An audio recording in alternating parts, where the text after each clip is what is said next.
저희는 지금 기독교의 기본 교리 7대 교리를 수요일 저녁마다 공부를 하고 있습니다. 우리 성경론부터 시작해서 신론, 인간론, 그리고 그리스도에 대한 그리스도론, 즉 기독론, 가로 열고 함께하는 성령론, 그리고 구원론, 그리고 구원받은 사람들은 함께 모여있는 교회는 어떤 곳인가? 교회론. 그리고 저희들은 또한 이 교회의 마지막은 그럼 어떻게 끝나나? 종말론을 지금 공부를 하고 있습니다. 이게 기독교 이제 7대 교리인데 저희는 지금 마지막 기둥인 종말론 부분에 서 있으므로 이 말은 곧 종광이 얼마 남지 않았음을 의미합니다. 이 종말론 중에서 저희들이 꼭 다루어야 되는 부분이 있는데 그것은 지옥과 천국에 관한 것입니다. 지난주에는 우리가 죽음에 대해서 함께 공부를 했는데 죽음 이후에 성도와 비신자는 분명한 차이가 있다 하는 것을 우리는 지난주에 함께 공부를 했습니다. 그래서 신자는 천국에 가게 되고 비신자는 지옥에 가게 될 것이다. 그런데 지옥이라는 것이 진짜 있을까요? 이런 질문을 우리는 갖게 됩니다. 수년 전에 세상을 떠난 정말 세계적으로 유명한 신학자 한 분이 있습니다. 이야기하면 이분이 조금 명예가 훼손될 것 같아서 제가 그분의 이름만은 지금 거명하고 싶지 않은데 너무 신학생들 사이에 존경받고 유명했던 신학자였었습니다. 그런데 이 신학자가 자기 형제 중에 누가 예수를 믿지 않고 죽었던 모양입니다. 그래서 신학이 바뀌었습니다. 선하신 하나님이 어떻게 지옥을 만들 수 있겠는가 하면서 지옥은 없다. 천국은 있지만 지옥은 없다. 그래서 죽는 그 순간 무의 존재로 돌아가게 된다. 지난주에 우리가 죽음 이후에 대한 몇 가지 이론을 배웠던 것 중에 그런 이론이 있었죠. 그래서 그는 지옥을 부인하게 되었습니다. 그래서 이게 신학자들조차도 천국이라는 것이 진짜 있지만은 천국은 이 지옥이 실제한다는 것은 받아들이기가 너무 어려운 거예요.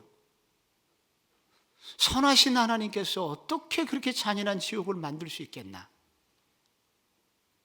이런 것들 때문에 우리는 선하신 하나님의 성품을 생각하면 지옥은 있을 수 없을 거야. 그래서 신학자들조차도 그렇게 믿는 사람이 많습니다. 그리고 이런 지옥에 대해서 얘기하려고 하면은 요즘 같은 세상에 좋은 얘기하고 즐거운 얘기를 해도 지금 모자랄 판에 이렇게 우울한 시기에 꼭 지옥 얘기 같은 거, 그런 재수없는 얘기를 꼭 해서 분위기를 깨야 되겠는가?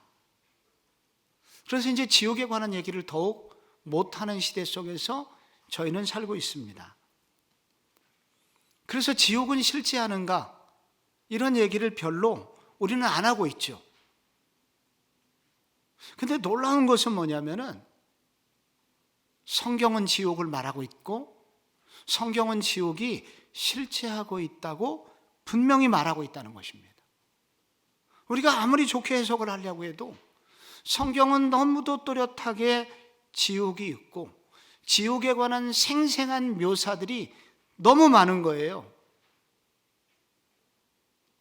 그래서 우리는 우리의 신학적 어떤 사람들이 만들어 놓은 신학적 그런 이론, 추측성 이론을 받아들일 것이 아니라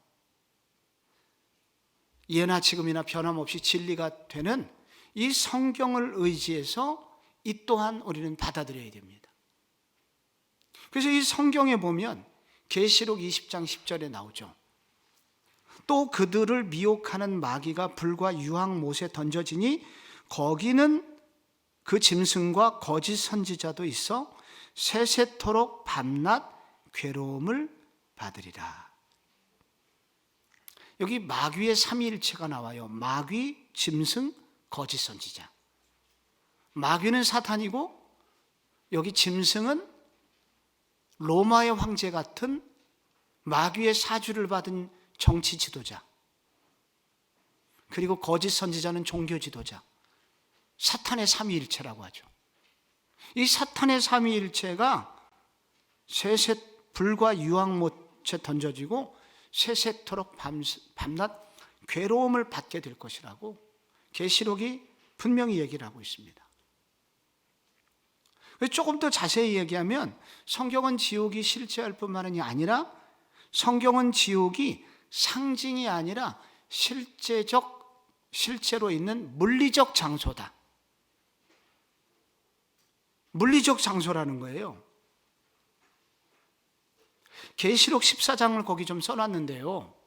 여러분 거기 계시록 14장, 계시록이 갑자기 나오니까 정신이 없어요.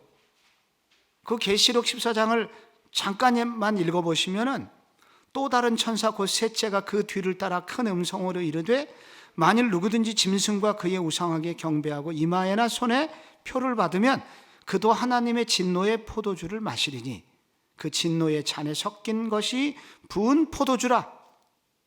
거룩한 천사들 앞과 어린 양 앞에서 불과 유황으로 고난을 받으리니 그 고난의 연기가 세세토록 올라가리로다. 그렇게 지금 계시록 14장의 뒷부분을 읽었는데요. 이 계시록 14장에 보면은 여기 이제 다 기록할 수 없어서 1절에 이런 얘기가 나옵니다. 계시록 14장 1절에 보면은 어린 양이 나오고 그 어린 양이 시온산에 14만 4천인과 함께 서 있는 장면이 나옵니다. 그리고 그 14만 4천이 경배를 하는 장면이 나옵니다. 14장 1절에. 이 계시록은 여러분이 잘 이해를 해야 되는데 이 계시록의 특징은 상징적인 단어가 많이 나옵니다. 그런데 이 상징적인 단어를 요한이 쓴 이유는 그가 실제로 천국에 대하여 분명히 환상을 보았는데 그것을 지상의 용어로 설명을 하려고 하다 보니까, 그리고 로마의 검열을 피해야 되는 어려움이 있다 보니까 일부는 암호화하고 그리고 일부는 상징화하여 실제를 표현하고 있는 것입니다. 그래서 이 계시록을 이해할 때 굉장히 중요한 것은 상징적인 단어가 있어요. 근데 그건 다 뭐에 기초를 두고 있냐면 실제 요한이 본 것을 기초하여 기록을 하고 있는 것입니다. 그래서 이 14장 1절에 보면 뭐가 나오냐면 이 어린 양이 나오는데, 여러분 어린 양 그러면 누구겠어요? 그렇죠, 예수 그리스도예요. 어린 양은 누가 봐도, 로마인들은 이게 어린 양 나오면 너 어린 양 하지 마 그렇게 생각하지만은 우리 보통 예수 믿는 사람들은 어린 양 그러면 대번 그분이 그리스도인 줄 알아버려요. 말만 암호 문자고 우리끼리는 다 통하는 용어죠. 근데 그 시온산에 14만 4천 명이 섰다 그러는데, 시온산은 예루살렘에 있는 산이에요. 성전 터가 바로 시온산이거든요. 그런데 요한이 하늘에서 무슨 시온산을 봤겠어요? 그 시온산은 뭐냐면 경배받으실 하나님이 계신 곳을 의미하는 거죠. 실제로 그 시온산에 14만 4천 명이 섰다는 것은 구약의 12지파, 신약의 12제자 곱하면 144가 나오고, 거기에 많다는 숫자 1000을 곱하면 14만 4천이 나옵니다. 그래서 이것은 정확히 14만 4천 명을 센 것이 아니라 바로 신구약에 구원받은 모든 사람들, 구원받은 사람들이 거기 있다는 거예요. 이게 천국이죠. 그런데 바로 그렇게 어린 양이 시온산에 서 있는 바로 그거와 함께 뒤따라 나오는 게 지금 뭐냐면은, 누구든지 이마나 손에다가 표를 받은 자, 이마라고 하는 건 인격을 말하는 거거든요. 자기의 일시적인 생존을 위해서, 즉 마귀에게 키스한 자, 사단의 방식을 받아들이고 살아가는 자들은 여기 어떻게 되냐, 이렇게 진노의 포도주를 부어지게 되고 불과 유황으로 고난을 받게 될 것이다. 그래서 여기에 나오는 이런 단어들은 바로 시온산과 대조를 이루는 단어들인 것입니다. 그래서 시온산은 뭐냐면 바로 천국의 실제를 말하는 거죠. 요한이 분명히 봤는데 이것을 당시에 그의 용어로 설명했을 뿐이지 그 천국의 실제를 사도 요한은 보고 지금 기록을 하고 있는 거예요. 그래서 이 천국의 실제성과 대비하여 여기 지옥의 실제성을 얘기하고 있는 것입니다. 그래서 이 천국이 실제 있는 것처럼 지옥도 동시에 실제하고 있다. 이게 물리적 장소라는 거예요. 야, 천국이 여기 있다 저기 있다 하지 마라. 천국은 내 마음에 있다. 다음 주에 천국에 대해서 얘기하겠지만은 이게 천국이 이게 여러분 하나님의 나라가 임했다는 하나님의 왕 되신 하나님이 우리를 다스리시는 사람, 하나님의 통치의 측면에서는 지금 우리 마음에 있죠. 그러나 동시에 잊지 말아야 되는 것은 천국은 또한 실제적인 물리적인 장소라는 거예요. 그것은 상징이 아닙니다. 분명히 있는 장소라는 거예요. 그래서 요한은 바로 이와 같은 용어들을 써서 천국이 실제하고 있음을 설명을 하고 있는 것입니다. 그런데 이것을 사도 요한만 말하는 게 아니라 결정적으로 가장 성경에서 중요하신 분 예수 그리스도께서 이 지옥에 대하여 너무 정확하게 세세히 여러 차례 말씀을 하셨어요. 우리가 기억해야 되는 건 마태복음 18장 18절 거기 한번 보시면 만일 내 손이나 내 발이 너를 범죄하게 하거든 찍어내버리라. 장애인이나 다리 저는 자로 영생에 들어가는 것이 두 손과 두 발을 가지고 영원한 불에 던져지는 것보다 나으니라. 그래서 영원한 불이 나오죠. 예수님이 분명히 영원한 불을 말씀하셨어요. 그리고 조금 더 정확히 마가복음 9장 48절에는 여러분 거기 뭐라고 나와 있어요? 거기에서는 구더기도 죽지 않고 불도 꺼지지 아니하느니라. 바로 이 그리스도께서도 너무나 분명히 천국이 분명히 존재하는 것처럼 지옥이 분명히 존재하고 있다. 그래서 지옥을 부정하는 것은 결국은 성경을 부정하는 행위를 하게 되는 것입니다. 성경은 너무도 분명하게 지옥의 실제를 얘기하고 있습니다. 우리는 종종 하나님에 대해서 묵상을 하면서 여러 가지 추측을 합니다. 아, 하나님은 이런 분일 거야. 하나님이 설마 그러진 않을 거야. 하나님의 성품을 아까 생각하면 그런 것을 안 만들었을 거야. 우리는 많은 이 고민, 저 고민에 대한 어떤 생각을 할 때마다 하나님은 그러실 거야 하면서 자기가 유리한 쪽으로 해석을 하려는 경향이 있습니다. 그런데 그런 때마다 우리가 놓치지 말아야 되는 것은 성경은 뭐라고 얘기하고 있나. 그래서 아주 켈빈이 얘기한 매우 중요한 성경적 관점이 성경에 대한 해석이 있는데 성경이 가는 만큼 가고 성경이 서는 곳에서 우리도 서야 한다. 성경이 말하는 만큼 우리가 믿고 성경이 말하지 않는 곳에서는 우리도 침묵을 해야 된다.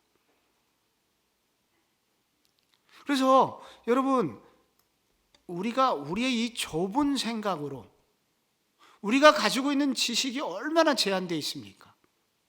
우리의 판단력이 좋으면 얼마나 좋겠습니까? 그래서 신학자들이라고 해서 인간이 머리가 좋으면 얼마나 좋겠습니까? 그들의 알량한 지식으로 이렇다 저렇다 말하면 안 되고 성경은 뭐라고 말하고 있나? 그래서 그것을 그대로 받아들여야 됩니다. 그래서 성경은 지옥이 실제하고 있다고 말해요. 하나님이 왜 그럼 지옥을 만드셨을까요? 그것은 가장 중요한 거 하나님의 공의의 측면 때문입니다. 하나님은 사랑의 하나님이시지만 동시에 공의의 하나님이십니다. 이 땅에 만약에,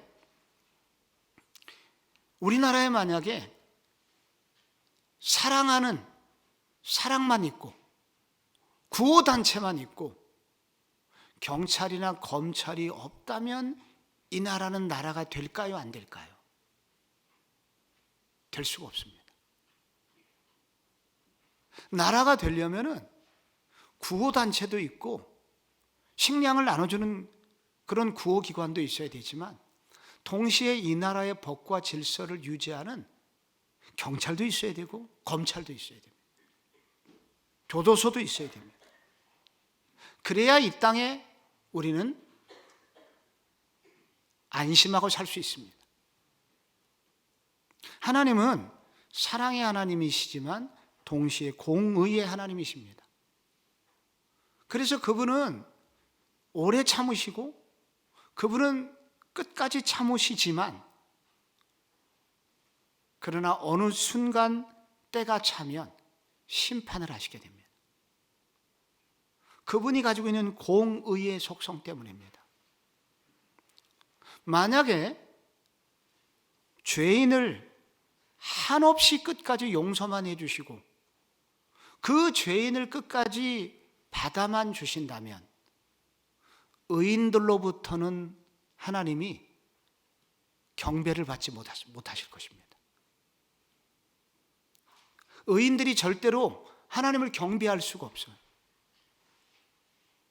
하나님이 그 죄인들을 그대로 방치만 끝까지 해주신다면 의인들은 설 자리를 잃어버리게 됩니다.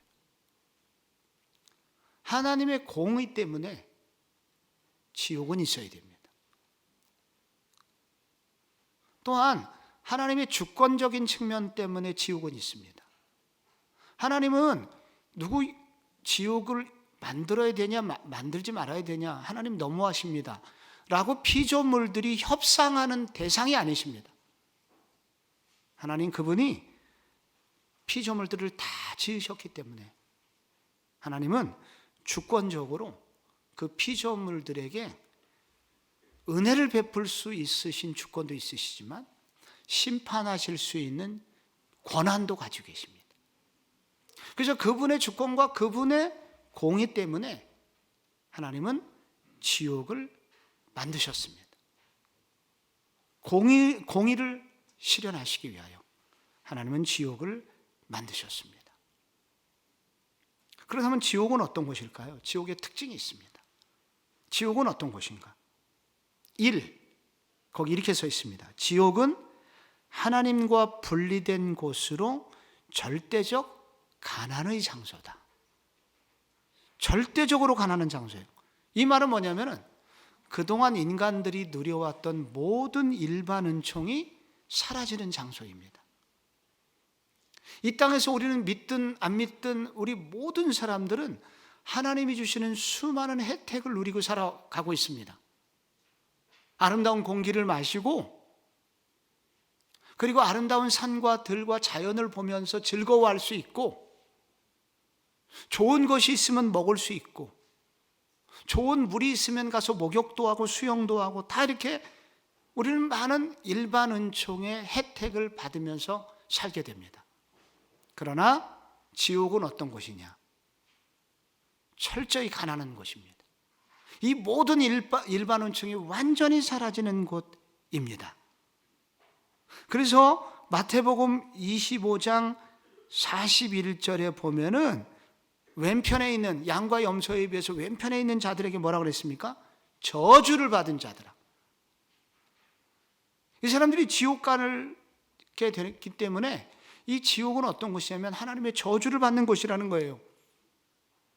데살로니가 후서 1장 8절에 보면은 하나님을 모르는 자들과 우리 주 예수의 복음에 복종하지 않는 자들에게 형벌을 내리시리니 이런 자들은 주의 얼굴과 그의 힘의 영광을 떠나 영원한 멸망의 형벌을 받으리라. 제가 여러분 토마스 보스턴이라는 신학자가 쓴 지옥에 대한 글을 한번 잠깐 읽어볼게요. 지옥은 어떤 곳이냐 한번 들어만 보세요.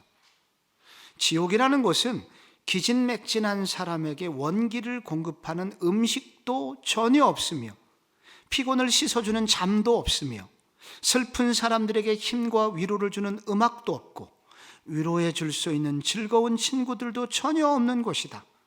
처절한 가난의 장소, 죽지 않는 영혼과 썩지 않는 몸 외에는 달리 위로도 없고 아무것도 없는 처절한 장소이다 라고 그는 지옥을 묘사를 했습니다. 그래서 지옥은 철저히 가난한 장소예요. 또한 지옥의 특징은 이 고통이 있는데 그 고통이 끝없는 고통입니다. 영원한 고통이에요. 영원한 고통과 영원한 괴로움이 있을 것을 말하고 있습니다. 예수님께서 마태복음 13장에서 자주 이런 말씀을 하셨습니다. 이런 단어가 나와요. 풀무불에 던져 넣으리니 거기서 울며 이를 갈게 되리라. 근데 여러분, 여기서 운다는 것은 알겠는데 이게 이를 간다는 건 뭘까요? 여러분 언제 이를 가십니까? 잘 때 이를 가시죠. 어떤 분들도 그죠? 그런 사람 보면 소름이 돋죠. 그죠? 밤에 이 가는 사람 보면 이가 갈리죠. 정말 그런 사람 보면은 내가 이가 갈린다 그런 말을 씁니다. 이라는 것은 이게 웬만해서는 안 갈려요. 이게 한두 번 여러분 소위 말하는 이빨을 딱딱거린다고 해서 윗니와 어금니가 이렇게 한다고 해서 이가 갈리는 게 아닙니다. 이가 갈린다는 것은 그래서 이렇게 분노를 표현하는 것입니다. 분노. 이가 갈릴 정도로 윗니와 아랫니가 수없이 막 맞닥뜨려 갖고 그래서 이를 막 서로 갈아가지고 소위 위에 있는 이 이빨과 이빨 사이가 막 서로 닳아버리게 하는,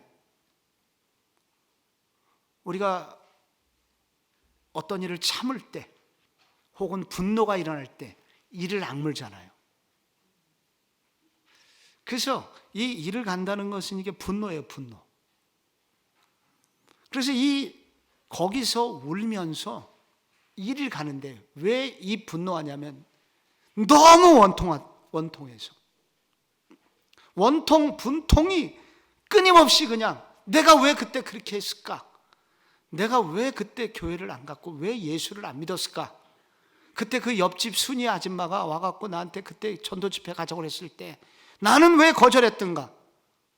그때 남편이 나를 말렸었지. 이 원수 같은 남편. 그러면서 이를 가는 거예요. 분노의 이빨을 으르륵 가는데 이미 때는 늦어서 그 슬피 울고 우를 갈게 되는 것이 계속된다는 거예요. 근데 제발 근데 거기에 함께 사는 존재가 있는데 뒤에도 또 다른 존재가 나오지만 거기에는 구더기도 죽지 않고 불도 꺼지지 않는다. 구더기가 있다고 하는 그 말은 썩음이 계속 진행되고 있는 장소라는 거예요.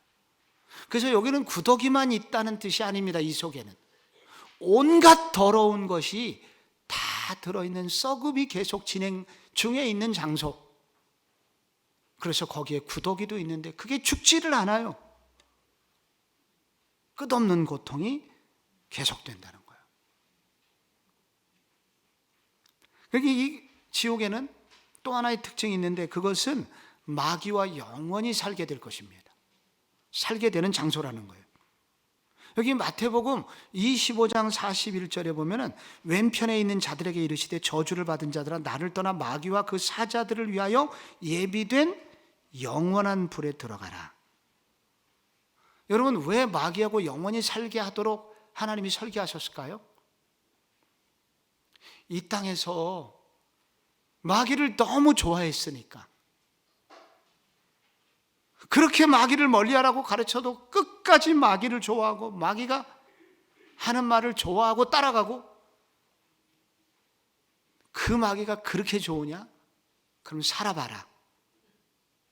그래서 마귀하고 영원히 살게 되는 거예요. 근데 마귀의 특징은 뭐냐면은 유혹을 할 때는 매우 매혹적이지만 마귀가 일단 자기 덫에 걸리는 그 순간 마귀의 본색이 나오는데, 마귀의 특징은 뭐냐면 마귀라는 단어, 성경에서 마귀라는 표현 중에 바알세붑이라고 있죠.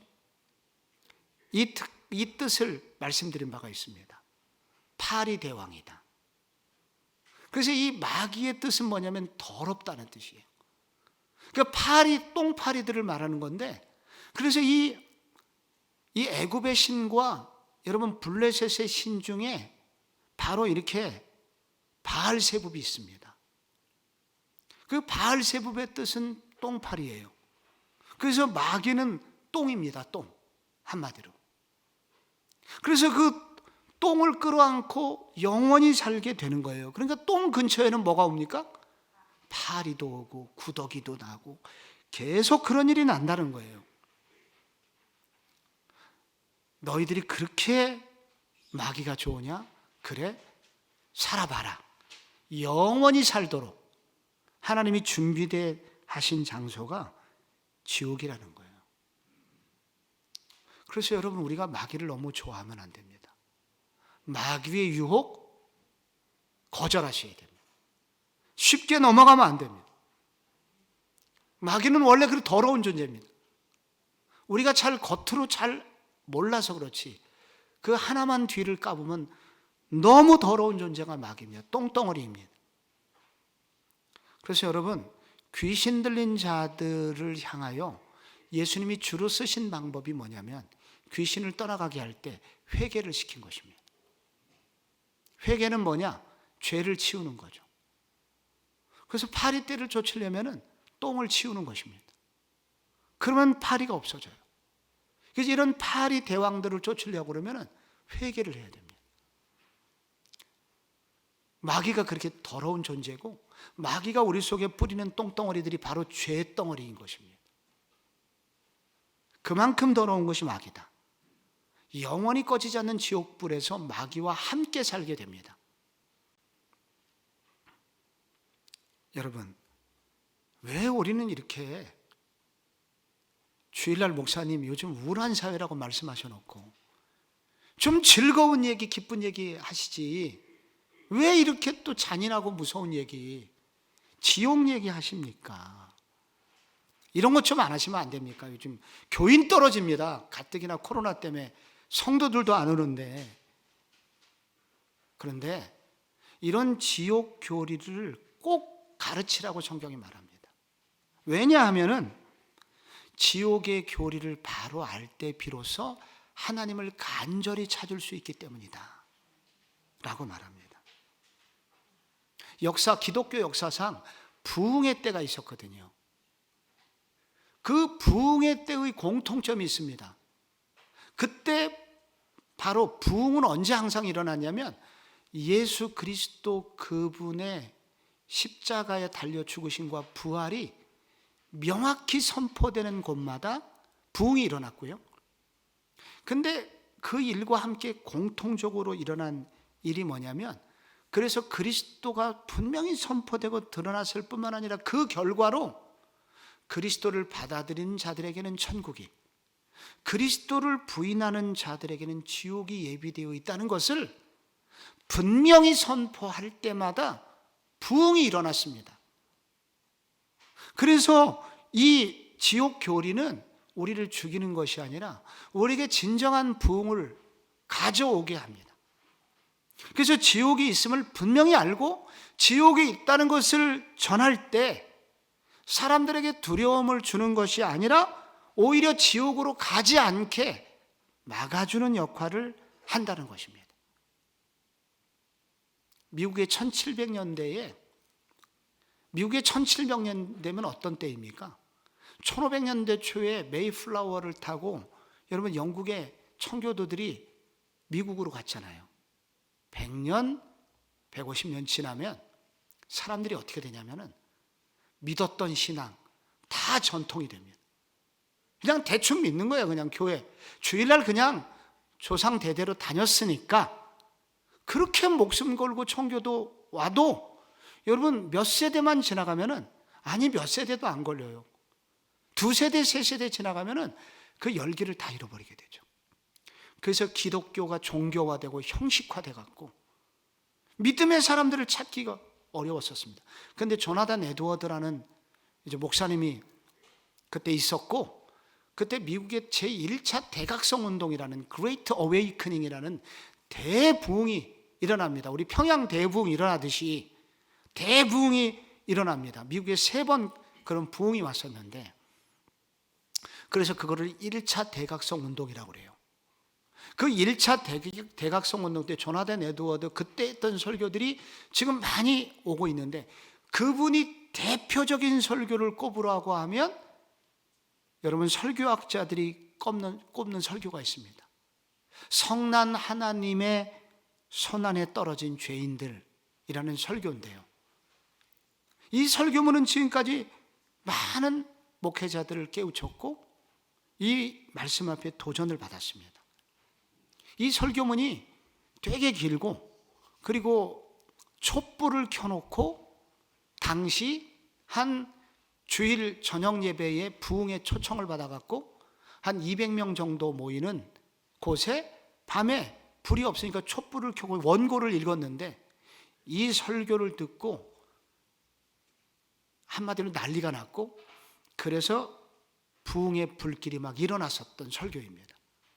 근데 그 설교문이 길지만 제가 일부만 제가 한번 읽어볼게요. 그 일부가 여러분 가지신 책에도, 그 글에도 거기 쓰여 있습니다. 여기 보면 이렇게 돼 있어요. 하나님께서는 죄인들을 지옥에 던져버릴 수 있으십니다.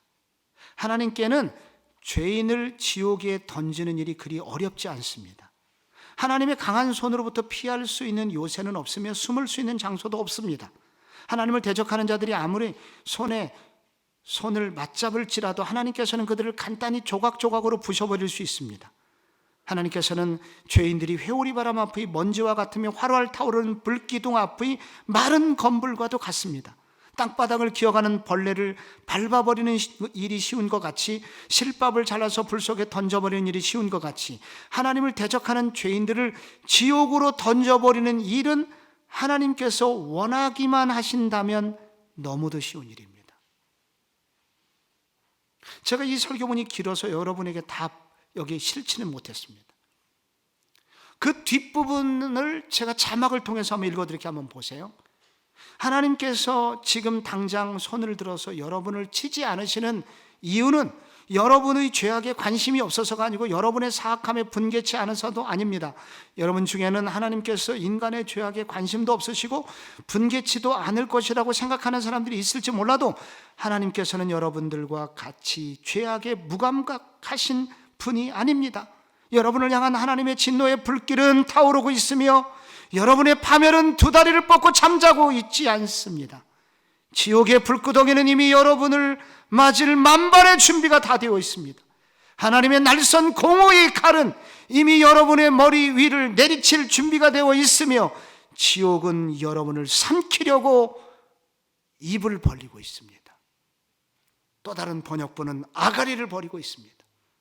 지옥이 아가리를 벌이고 기다리고 있다는 거예요. 여러분은 마귀에게 속한 자들입니다 하면서 너무 무섭게 주일 오후 예배 때 촛불 켜놓고 거기 산소가 타들어가면서 이산화탄소 때문에 여러분 많은 사람이 얼마나 졸리겠어요.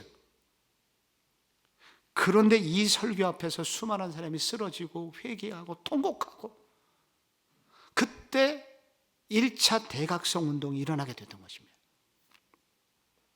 지옥의 교리를 왜 우리가 배워야 되냐면, 이것은 우리를 성가시기하고 이 시대와 뒤떨어진 사람을 만들려는 것이 아니라 지옥의 실제를 알아야 하나님을 정확히 알 수 있고, 하나님을 정확히 알아야 우리는 오히려 지옥을 피할 수 있기 때문에 하나님이 우리에게 부흥을 주시기 위해서 지옥의 교리를 우리는 배워야 합니다.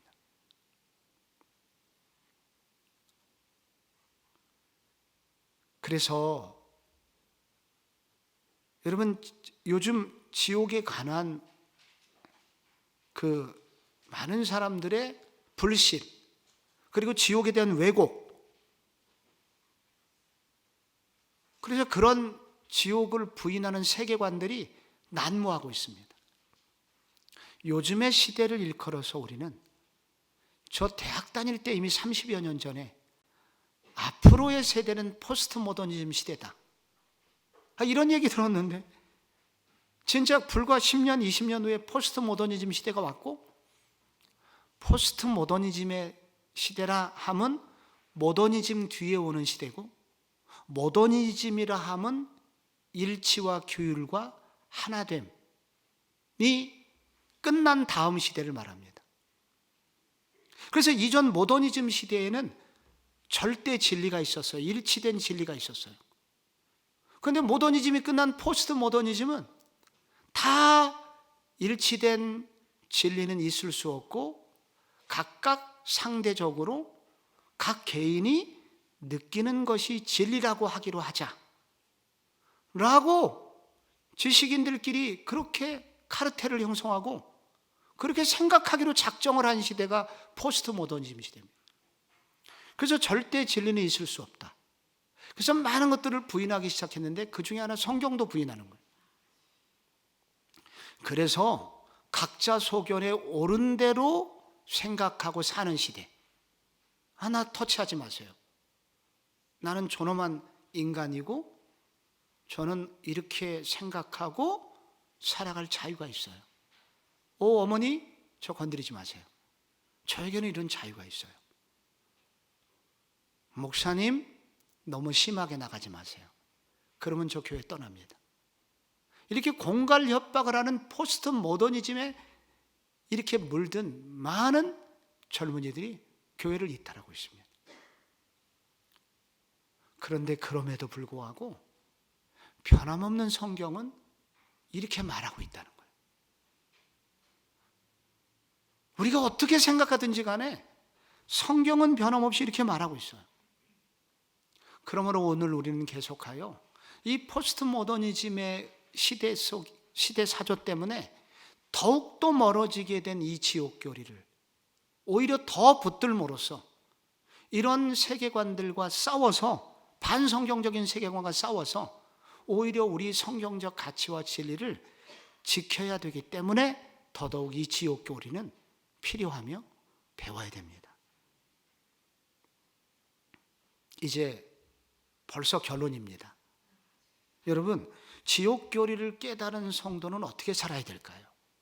이렇게 지옥이 실제한다는 사실을 안 성도는 어떻게 살아야 될까요? 우리는 이런 때마다 마태복음 7장으로 돌아가야 됩니다. 마태복음 7장 산상수훈의 결론에 예수님 뭐라고 그러셨습니까? 그날에 많은 사람이 나더러 이르되 주여 주여 우리가 주의 이름으로 선지자 노릇하며 주의 이름으로 귀신을 쫓아내며 주의 이름으로 많은 권능을 행하지 아니하였나이까 하리니 그때 내가 그들에게 밝히 말하되 내가 너희를 도무지 알지 못하니 불법을 행하는 자들아 내게서 떠나가라. 말로 주여 주여 하면서 종교 생활한다고 천국 가는 게 아니라는 거예요. 그럼 여기서 강조하는 게 뭡니까? 마태복음 7장의 산상정교의 결론은 무엇입니까? 열매로 알리라. 나무라고 똑같은 나무가 아니라 난 나무예요, 나무예요. 나 감나무예요, 감나무. 근데 가을에 가보니까 감이 안 열려. 그럼 그 감나무로 주장했던 그 나무는 도대체 무슨 나무일까요? 그런 나무를 일컬어서 사기꾼 나무라고 합니다. 감이 안 열려. 화훼 농가에 가서 열심히 비싼 돈을 주고 배가 열린다 그래서 배나무를 사왔어요. 심었어요, 집에. 가을이 됐는데 배가 안 열려. 그 나무를 무슨 나무라고 그래요? 사기꾼 나무라고 합니다. 나더러 주여 주여 하면서 주여 찬송도 하고 뭐 다 하고 기도도 하는데 세월이 흘러도 그리스도인다운 열매가 안 나와. 그런 사람을 사기꾼 기독교인이라고 합니다. 그거를 종교인이라고 그러는 거예요. 그러므로 내가 구원받은 자로서 열매를 맺고 있는지 보면서 나는 진짜 그리스도인지를 돌아보는 자기 성찰의 삶을 살아야 된다 하는 것을 성경이 말하고 있습니다. 분명한 것은 사람으로 태어났으면 시간이 지나면 사람처럼 모습이 나옵니다. 근데 사람이 아닌 짐승으로 태어나면 조금 지나면 또 짐승의 모습이 나옵니다. 근데 짐승으로 점점 변하고 있으면서도 나는 사람이에요, 사람이라요. 소용이 없습니다. 그래서 주여 주여라고 말하는 것 때문에 속지 말고 내 속에, 내 삶에 그리스도인다운 열매가 있느냐, 열매로 알리라. 열매가 있기 때문에 구원을 받는다는 게 아니라 그렇게 생명 예수 그리스도의 십자가의 은혜로 접붙임을 받았으면 그런 열매가 맺혀지게 되어 있다. 근데 열매도 안 맺는데 계속 나는 그리스도인이라고 주장하는 것은 다 착각이고 사기다. 속지 마라. 지금부터 10년 전에 우리 교회에 박보영 목사님이라는 분이 부흥회를 오셨어요. 의사였다가 또 재벌가와 결혼을 해서 어마어마한 재산을 가지고 있었던 그분.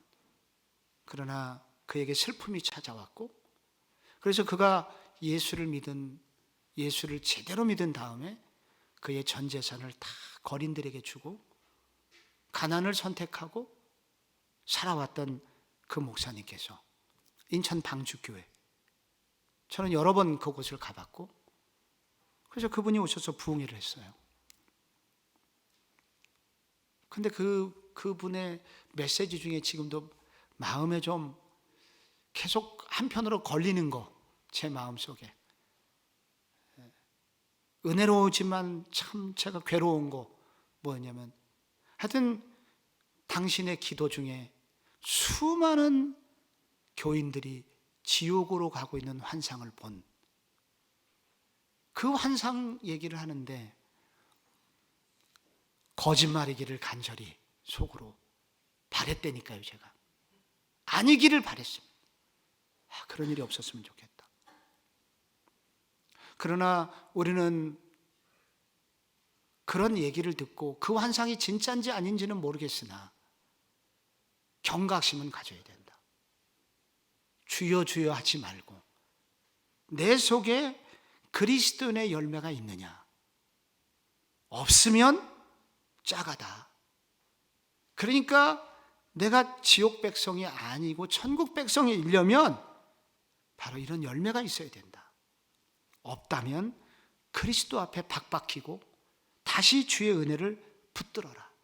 회개하고 그리스도인이 되라 하는 것을 말씀하고 있습니다. 우리가 구원을 받는 것은 나의 공로가 아니라 십자가의 은혜로 받는 것이니, 교회 생활 오래 하면 문제가 뭐냐면 주의 은혜는 사라지고 점점 종교인이 돼서, 그래서 하나님의 은혜에 의해서 살려고 하지 않고 나의 공로를 의지해서 살려고 합니다. 그러나 우리는 신앙생활을 오래 할수록 그리스도의 은혜에 더 가까이 가는 사람이 되어야 되고, 내가 오늘 살아가고 숨을 쉬는 모든 것이 주님의 은혜입니다. 그렇게 하나님의 은혜에 붙들릴 때 우리는 이게 천국 백성이며 지옥 가지 않을 확률이 높은 삶이라 라고 성경은 말하고 있습니다. 그리고 지옥 가는 성도를 향해서 복음을 전해야 되겠죠. 복음을 전하는 것을 시급한 마음으로 복음을 전하여 그들이 지옥행으로 가는 것을, 지옥행 열차를 막아야 된다. 왜 영화 보면 그런 거 있잖아요. 이번 영화 공조 2에도 나오지만 마지막에 항상 영화의 마지막은 극적으로 폭탄이 터지기로 막 돼 있고, 시한폭탄이. 근데 꼭 보면은 3분 남았어요. 근데 놀랍게 그 3분 안에 어떻게 저 밑에까지 갔다가 다시 올라와 갖고 마지막에 그냥 열쇠를 받아갖고 극적으로 꼭 2초 남겨놓고 돌려가지고 터지기 일보 직전에 그 폭탄이 안 터지게 되는 그 놀라운 일을 보면서 저런 일은 참 있기 힘들지만 그걸 보면서 제가 도전을 받는 게 우리가 저렇게 복음을 전해야 되는데 이거 터지면 다 죽는데 그래서 내가 목숨을 걸고 저렇게 달리는 저 사람이 바로 우리 기독교인이 되는데 하는 생각을 하게 됩니다. 구원의 복음 전파의 시급성, 이렇게 지옥이 분명하니까 지옥으로 가지 않게 해야 된다. 어느 날 요즘 그 유튜브의 AI, 유튜브의 이 돌아가는 기능 때문에 어느 날 초신자의 시선이라는 유튜브 채널이 있어요. 거기에 초신자의 시선 유튜브를 어느 날 봤더니 이런 얘기가 나와요. 우울증에 빠진 한 청년이 그날 죽으려고 아파트에서 뛰어내리려고 대기하고 있었는데 갑자기 바닥에 붉게 물들더니 거기에 수천 수만 마리의 뱀들이 우글거리더래요. 아니 저 밑에는 뭐 나무가 있든지 땅이 있든지 혹은 세면 바닥이어야 되는데 거기에 불덩어리가 있는데 거기에 뱀들이 우글거리면서 동시에 아, 내가 죽으면 저곳에서 영원히 살게 되는구나 하는 각성이 순간 들어오게 되었답니다. 그래서 그때 그는 무릎을 꿇고 하나님 앞에 회개하고 내가 죽으면 그냥 죽는 게 아니라 죽음과 동시에 지옥 가는구나 하는 것을 깨닫게 되고 정신을 차리게 됐고 그래서 그는 새로운 사람이 되었고 그래서 내가 본 이 환상이 너무 생생해서 꼭 전해 주십시오 하고 이 유튜버에게 글을 보내서 그 유튜브가 만들어진 거예요. 여러분, 지옥이 실제한다는 것을 알고 이거를 믿게 되면 우리가 오히려 우리는 더 바르고 아름답고 더 성경적인 삶을 살게 될 것이다. 그러므로 지옥이 있다는 것을 분명히 확신하시기 바랍니다. 그리고 이 지옥이 이렇게 무서운 곳이라는 것을 처절히 확신하시기 바랍니다. 그리고 이 지옥에 가지 않도록 하기 위해서 나도 신앙생활에 힘쓰고 또한 누군가에게 지옥을 향해 달려가고 있는 누군가를 막아서는 역할을 결심하시고 그런 삶을 사시기를 주 예수 그리스도의 이름으로 축복합니다.